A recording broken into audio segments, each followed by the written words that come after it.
குணா ஏமாத்திட்டாரா இல்ல குணாவை யாராவது ஏமாத்திட்டாங்களா அப்படிங்கறத இந்த வீடியோல பார்த்தோம். ஃபர்ஸ்ட் ஆஃப் ஆல், ஒரு லைவ் என்ட்ரியையும் ஒரு சார்ட்டோட பிரைஸையும் மாத்தவே முடியாது. ரெண்டுமே கான்ஸ்டன்டா தான் இருக்கும். உங்களுக்கு ஒரு சார்ட்டோட பிரைஸ், எனக்கு ஒரு சார்ட்டோட பிரைஸ்ன்னு இல்லை.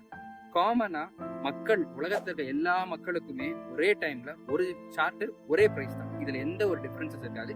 Make clear of it.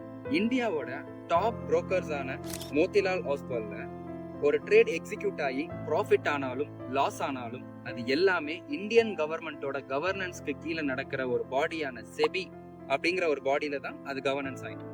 செபிக்கு கீழே இருக்க ஒரு புரோக்கர் மோதிலால் ஓஸ்வால். அந்த புரோக்கர்ல டெய்லி 0.5%, 1% இந்த மாதிரி ப்ராஃபிட் வர மாதிரி நம்மளே செட் பண்ணிட்டோம் அப்படிங்கிற மாதிரி ஒருத்தர் இன்டர்வியூல சொல்லியிருக்காரு. அதை நீங்க பார்த்துருப்பீங்க.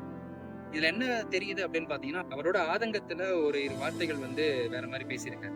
ரியாலிட்டி என்னன்னா, இந்தியன் கவர்மெண்டோட நார்ம்ஸ் படியும் செபியோட கைட்லைன்ஸ் படியும் அந்த புரோக்கர்ல எந்த ஒரு மேனிபுலேஷன் ஒரு இண்டிவிஜுவலால பண்ணவே முடியாது. ஈவன் கவர்மெண்டாலையும் பண்ண முடியாது. எவ்ரிதிங், ஒரு ட்ரேட் நடந்தாலும் ப்ராஃபிட் ஆனாலும் லாஸ் ஆனாலும் எல்லாமே டிரான்ஸ்பரண்ட் தான் இது. அப்ப அவருக்கு என்னதான் நடந்துச்சுன்னு தானே கேக்குறீங்க.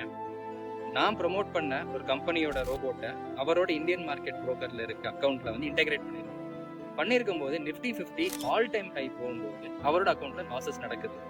பட் அவர் என்ன நினைச்சிட்டாரு அப்படின்னா, அவரோட அக்கௌண்ட்ல லாஸ் இருக்கும். அவரோட ஆதங்கம் எப்படி இருந்துச்சு அப்படின்னா, நம்ம தான் மார்க்கெட்டை மேனிபுலேட் பண்ணி அவரோட அக்கௌண்ட்டை லாஸ் பண்ண வச்சிருக்கோம் அப்படிங்கிற மாதிரி அவர் எடுத்துக்கிட்டாரு. பட் ட்ரூத் என்ன அப்படின்னு பாத்தீங்கன்னா, மோதிலால் ஓஸ்வால் முக்கியமான புரோக்கர்ஸ் இந்தியால, அதுல எந்த ஒரு மேனிபுலேஷனுமே ஒரு இண்டிவிஜுவல் பண்ணவே முடியாது. ஸோ இதுல பியூட்டி என்ன அப்படின்னு பாத்தீங்கன்னா, இந்தியன் மார்க்கெட்லயும் சரி, ஃபாரெக்ஸ் மார்க்கெட்லயும் சரி, அவங்களோட அக்கௌண்ட் டெபாசிட் பண்ணி ட்ரேட் பண்ணாங்க. ஸோ அவங்க எங்க கம்பெனில கொடுத்த பாட்டை யூஸ் பண்ணியிருந்தாங்க. இந்த டைம்ல என்ன ஆயிருக்கு அப்படின்னு பாத்தீங்கன்னா, சில பேருக்கு லாசஸ் நடந்திருக்கு. ஸோ மக்கள் என்ன நினைச்சிட்டாங்கன்னா, இன்டென்ஷனலா பண்ணிருக்கோம் அப்படிங்கிற மாதிரியும், குணா பணத்தை எடுத்துட்டு போயிட்டாரு அப்படிங்கிற மாதிரிலாம் ப்ரொஜெக்ட் பண்றாங்க. பட் ரியாலிட்டி என்ன அப்படின்னு பாத்தீங்கன்னா, ஒவ்வொருத்தவங்களோட அக்கௌண்ட்லயுமே அந்த ட்ரேட் நடந்துகிட்டு இருக்கு. அந்த ட்ரேடர்ஸும் அந்த இன்வெஸ்டர்ஸ் எல்லாருமே எவ்ரி மினிட் ஒரு ட்ரேட் ஒரு நெகட்டிவ் ஆனாலும், ஒரு 10% ஃப்ளோட்டிங் லாஸ் ஆனாலும், 15% ஃப்ளோட்டிங் லாஸ் ஆனாலுமே அவங்க பார்த்துட்டு தான் இருக்காங்க. அவங்க நினைச்சிருந்த சீரீஸ் அதை க்ளோஸ் பண்ணிருக்கலாம். பட் ஆனா அந்த இடத்துல அவங்க பண்ண முடியல. ஈவன் நம்மளோட ரோபோட்டும் நல்ல பெர்ஃபார்மன்ஸ் ஆகும் அப்படின்னு சொல்லிட்டு நிறைய பேர் போயிட்டு. ஸோ ரியாலிட்டி என்ன அப்படின்னு பாத்தீங்கன்னா, யாருமே இந்த இடத்துல பணத்தை எடுத்துட்டு போகணுங்கிற இன்டென்ஷன் எடுத்துட்டு போகவும் இல்லை.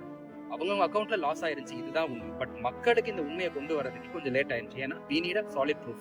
எந்த ஒரு விஷயம் பேசினாலுமே அது ப்ரூஃப் இல்லாம நம்ம பேசணும். ஸோ அந்த டைம் தான் எனக்கு இந்த டைம் எடுத்துக்கிச்சு. குணா ட்ரேடிங் கிளாஸஸ் தான் சம்பாரிச்சிருக்காரு, ட்ரேடிங் கிளாஸ் தான் அவரோட மேஜர் இன்கம் அப்படிங்கிற மாதிரி நினைக்கிறீங்க. அவருக்கு ட்ரேடிங்ல நாலேஜ் இல்லை அப்படிங்கிற மாதிரி சில பேர் வீடியோஸ் எல்லாம் சொல்லியிருக்கீங்க. பட் ரியாலிட்டி என்னன்னா, பேசிக்கா நான் ஒரு டாக்டர், MBBS கிராஜுவேட். ஸோ இதை தாண்டி ட்ரேடிங் அப்படிங்கிறது 17 வயசுல இருந்தே லேர்ன் பண்ண ஆரம்பிச்சிருந்தேன். ஸோ அதுல ட்ரேடிங் கரியர் பெர்ஃபார்மன்ஸ் அப்படிங்கிறது தனி. பட் நீங்க என்ன நினைக்கிறீங்க அப்படின்னா, ட்ரேடிங் கிளாஸா இருக்கட்டும், இந்த ரோபோட்டிக்ல இருக்க சப்ஸ்கிரிப்ஷன் அமௌண்ட்டா இருக்கட்டும், அவர் ராயல்ட்டியா இருக்கட்டும், எல்லாமே குணாக்கு தான் போயிருக்கும் அப்படிங்கிற மாதிரி நினைக்கிறீங்க. அது இல்ல. ஸோ அந்த கம்பெனில நான் ஒரு ட்ரைனர் அண்ட் ப்ரொமோட்டர். ஸோ இதுதான் என்னோட விஷயம் அந்த கம்பெனில. வெளியே என்ன ப்ரொஜெக்ட் பண்ணிருக்காங்க அப்படின்னு பாத்தீங்கன்னா, ஸோ கோர்சஸ்னால தான் குணா இன்கம் பண்ணியிருக்காரு அப்படின்ட்டு. அந்த கோர்சஸ் வேல்யூட் இல்லை, அது அந்த ப்ரைஸ்க்கான ஒர்த் இல்லை அப்படிங்கிற மாதிரி நினைக்கிறாங்க. பட் அந்த கோர்சஸ் என்ன அப்படின்னு பார்த்தீங்கன்னா, நான் பர்சனலா என்ன ட்ரேட் பண்றேனோ, என்ன ஸ்ட்ராட்டஜி யூஸ் பண்றேன், என்ன டெக்னிக்ஸ் யூஸ் பண்றேனோ, அதை பேஸ் பண்ணி கொடுத்த கோர்சஸ் தான்.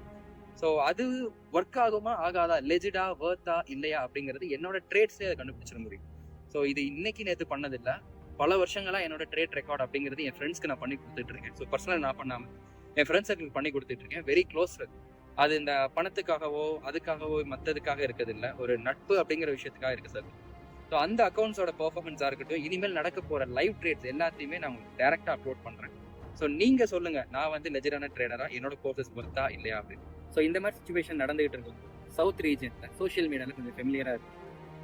நம்மளை பற்றின டாபிக் எடுத்து சிலர் பேசும்போது அவங்களோட பப்ளிசிட்டிக்காக நிறைய விஷயங்கள் பேசியிருக்காங்க. பட் அந்த டைமில் தான் நான் ரியலைஸ் பண்ணேன், என்னோட ஒரு மிஸ்டேக் ஸோ எவ்வளோ தூரம் எனக்கு ஒரு ஃபீட்பேக்கை கொடுக்கும் அப்படிங்கிறத ரியலைஸ் பண்ணேன். Thanks to those influences. வாழ்க்கைனா அப் அண்ட் டவுன்ஸ் கண்டிப்பாக இருக்கும், நெகட்டிவாக இருக்கும், பாசிட்டிவாக இருக்கும். So positives positive. ஸோ இந்த மீன் வாயிலில் என்னோட ட்ரேடிங் கேரியரை நான் என்றைக்குமே விட்டு கொடுத்தது. ஸோ அப்பையும் ஒரு கன்சிஸ்டண்ட்டாக ப்ராஃபிட் மேக் பண்ணிட்டு தான் இருந்தேன். ஸோ நான் என்ன பண்ணேன், நான் என்ன ஸ்ட்ராட்டஜிஸ் யூஸ் பண்ணேன் அப்படிங்கிறது எல்லாத்தையுமே லைவாக உங்கள்கிட்ட நான் அப்படியே ஷேர் பண்ணேன். ஸோ அப்பார்ட் ஃப்ரம் எவ்ரிதிங் எல்லாத்தையுமே தூக்கி உரமா வச்சார். ட்ரேடிங் கேரியர் அப்படிங்கிறது ஒவ்வொருத்தனோட லைஃப்க்கும் ஒரு பெரிய ஒரு சோர்ஸ். இன்னைக்கு இல்லைன்னா என்னைக்காவது சம்பாரிச்சிக்கலாம் அப்படிங்கிற பாயிண்ட்ல நிறைய பேர் இருக்கு. But trading is not like that. எப்பயுமே அவங்க கையில் கன்சிஸ்டண்டான லாபத்தை கொடுத்துருக்காங்க. வழி தான் அந்த ட்ரேடிங். ஸோ அதில் நான் எப்படி பண்ணிக்கிட்டு இருக்கேன் அப்படிங்கிறத நான் லைவாக உங்களுக்கு ஷேர் பண்ணுறேன். Live entry, live status and everything எல்லாமே லைவ். என்ன எக்ஸிக்யூட் பண்ணுறோம், என்ன ப்ராஃபிட் பண்ணுறோம், இது வரைக்கும் நான் என்ன பண்ணிக்கிட்டு இருந்தேன் அப்படிங்கிறத இவ்வளோ நாள் நான் பர்சனலாக வச்சுருந்த விஷயத்த உங்களுக்காக நான்